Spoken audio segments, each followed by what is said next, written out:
What's going on, guys? Andrew with Pride Movement Fitness. Have you ever noticed when you're squatting and it just seems like no matter how much you stretch, no matter how much you mobilize, no matter how much you try to get your glutes to activate more, you just don't quite fix it?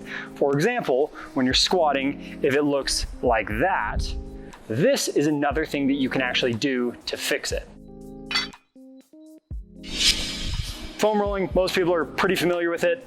And unfortunately, what that does is it causes a lot of people to do it way too simply and just not necessarily do it the right way. What you've probably seen a lot of people do is probably something like this, where they just get on it and roll back and forth as quick as they can, and they feel the spots that hurt, and they're just like, okay, we're gonna roll past that as quick as we can.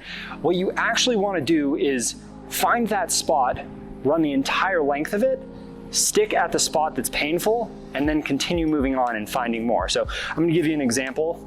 So what I always like to do when I'm rolling my quads out is I like to start above the hip. So my belly button's right there. I start right about here every single time. So that's about where it's gonna start, which might seem a little bit high, but I'll show you why.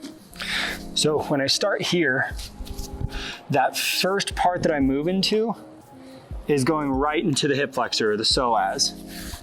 And it's always a spot that I feel tension. And if your squat looks like that, where you're folding forward a lot, it's where you're gonna feel it. So when you find that painful spot, you're gonna try and put more weight on it, hold it for 10 to 15 seconds, and then you'll start slowly continuing that motion until you find another spot that's really tender. So for me, it's right there.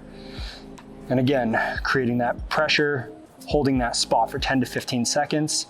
And you're gonna keep doing that until you get down the entire length and you've gone through all the spots that are painful. Now, you might normally just kind of stop there, but what you can do is go back up the length of it, and then you can rotate a little bit so you're going slightly more down the side of it. Not quite to the IT band, so you're not going like that, but just a little bit off center, and you might find some more spots that have tension in it.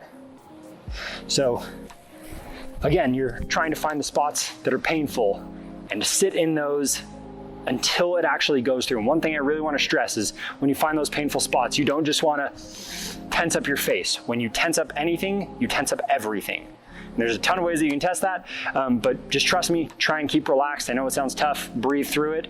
And that's that, guys. Do this before you squat, and I'm sure you'll notice a huge difference. So until next time, I'm Andrew with Pride Movement Fitness. We'll see y'all later.